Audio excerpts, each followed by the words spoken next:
All right, guys, alts are in their bull run. We're going to talk about which ones you actually want to get. Now, if you look at the graph, every one of them's up, but you can't buy all of them. You need to focus on categories, obviously. Some are just up more than others. If you look at Solana, Cardano, XRP, Doge, every one of them is up. But if you noticed, it is the coins with the big ecosystems, the DeFi and smart contracts that are actually going up the most, the ones that are locking in TVL. Cardano's an example. It has DeFi and smart contracts up 32%, continuing to go up. And Solana, while it's only up 8% today, and that's not impressive based on today, you know that Solana has run up like hugely in the last 3 weeks, maybe taking a little bit of a breather today, but it also has, you guessed it, a big ecosystem and smart contracts. And that's making people lock in money, and that's making people wanting to get on the ecosystem. Now, Solana's TVL might be a little bit misleading because if you look at the amount of Solana being locked, it actually looks like it's going down, but that's because it does not count the amount that's liquid staking. If you look at the liquid staking added onto it, it makes it look quite a bit better. Not great, but still quite a bit better. If you look at like some of the others with like ecosystems like AVAX, it's gone crazy today. That's another one with an ecosystem. DOT, obviously with its parachains, it's got that ecosystem going with it, and it's actually doing very well at 21%. So even if these coins don't do well for a long time, once a bull run really hits, they will do well with the ecosystem, definitely. So DOT is going to have its time in the sun at 21%. And if you look at like Atom, it's double digits as well. IMX is gaming, so that's another thing altogether. I think gaming coins are going to do pretty well. And plus, let's not forget, IMX is like L2. So, you know, like people are gonna look for other ways to scale Ethereum. So some of them are gonna filter the L2s. Plus, like with the gaming hype, I think IMX is doing very, very well. If you look at Near up 16%, Near is one that it may not seem like their ecosystem is that big right now, but it's barely started. They got a lot of projects coming up at like around the end of this month, all into next month as well. So it actually might be time for you to get into Near if you haven't gotten in Near yet. Yes, you know, it sucks that it's up 16% that you want to get into it. But, you know, the all-time high for Near is $20.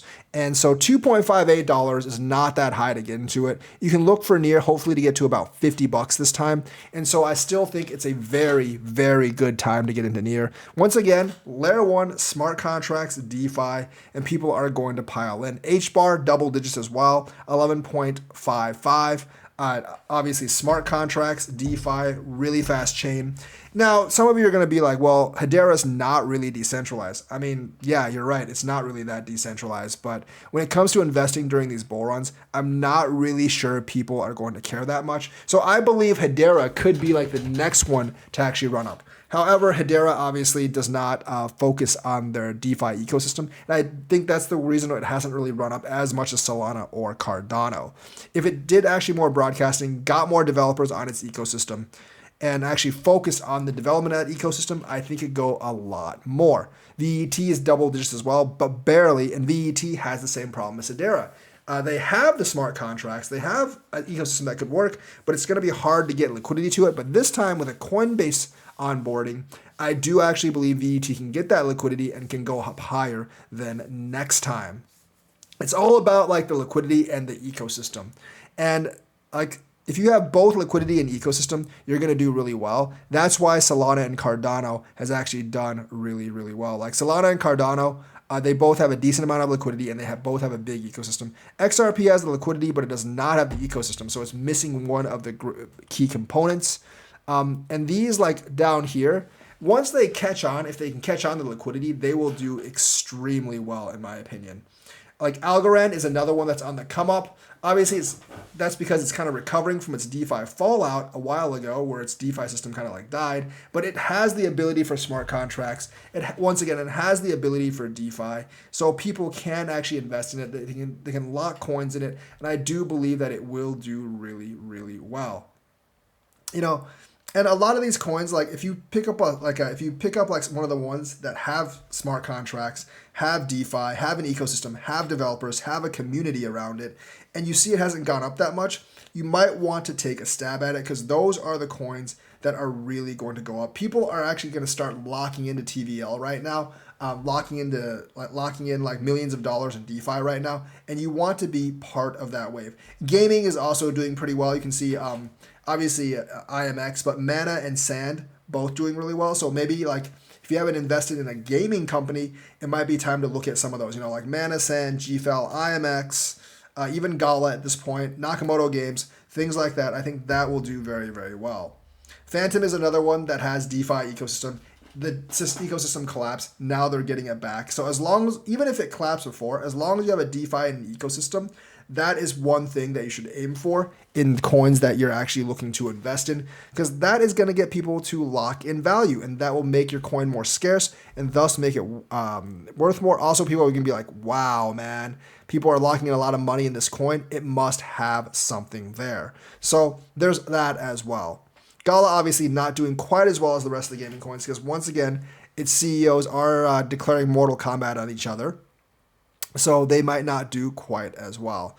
And of course, you want to look at some of the coins on these ecosystems as well. I've said this for like MinSwap for Cardano, Saucer Swap, Hedera, but also I know some of you don't like meme coins, but I do think meme coins aren't a bad play right now, especially when the market's going ham. Meme coins do actually have a purpose, like I said in my last video on Snek. They get newbies into the market and they get newbies on DEXs. It makes new people gravitate towards the decentralized DEXs instead of the centralized exchanges because the only place that you can get some of these coins is DEXs. Whether you're using, like DexHunter.io or MinSwap, it gets people used to the idea of actually swapping on DEXs instead of swapping on CEXs. That is actually much harder for the government to actually control on these DEXs because they are decentralized. So now, if you want to, you won't be able to get away when you cash out because you have to cash out on a CEX or something. So you can't evade taxes or anything. But if you want some of these new coins, you can actually swap. There is a gas fee for swapping on all networks, but it's usually pretty cheap. So it's not really that big of a deal. So, I actually like these, I actually like the meme coins for that. Yeah, they are kind of funky and they wouldn't happen in a regulated market, but, I think they are one of the key ways to get people using DEXs instead of centralized exchanges. And if the government sees that they're making centralized exchanges so unbearable that everyone's switching to a DEX because they're used to it now because of these meme coins, I think they'll actually back off on the regulation of centralized exchanges. So inviting people into these meme coins, don't tell them to risk their house on it or something because that's just stupid and it's irresponsible. But tell them to risk put $50 in a meme coin may not be a bad idea to get them used to the new economy and how you can actually swap for coins that you actually want. Tell them that, these are meme coins. They're not going to be world dominating. So you need to cash out and you don't want to put too much money into it because, that's the responsible thing to do. But we shouldn't actually shun meme coins like they don't have any purpose and they don't have any value to the crypto community because the more I look at it, they are going to bring new people into crypto and they are going to get them familiarized with the crypto economy and the crypto ecosystem even more than these good coins we tout. Because these good coins, a lot of times they can actually be bought on Coinbase and Binance, so people don't actually have to use the decentralized network to do so. And that doesn't get people on the economy nearly as much as coins that you have to use the swaps for. Once they're familiar using one swap, they'll be much more willing to actually use other swaps as well. So take that into note. It's not only familiarity with Cardano, Solana, Ethereum, it's familiarity with the entire crypto ecosystem. Because eventually, a lot of this stuff is going to go through swaps. Wasn't that the whole purpose of crypto in the beginning? To get away from centralization? I mean, either way you cut it, I love Binance and Coinbase and all that stuff, but it is centralized. And it's not that different from actually using a bank to swap out assets. Whereas with decentralized exchanges, there's different node operators and stuff, and you're actually doing on-chain transactions directly. So that is a new whole paradigm. So if you want them to get into that new paradigm, you actually want to cheer these DEXs on and you don't really mind these meme coins because, yes, sure, they're not the optimal way for people to actually understand dexes, but they are a way. And realistically, a lot of times, they are not a bad way to do so either. So you got to look at that. You definitely got to look at that as like kind of an example, because realistically, like you got to get people used to the whole concept of decentralized trading, decentralized swapping, and it's honestly one of the best, if not one of the only ways to actually do so. So that's what I have to say. Yeah, so like you look at like meme coins right now on off chains, you look at L1s with dexes and liquidity pools, yield farming and staking. You're looking at gaming tokens, and those are and maybe like some AI tokens, and those are the things you probably need in the bull run. So that's the news for today. Let me know what you think. Like and subscribe, hit that bell notifications button. Thank you, and have a nice day.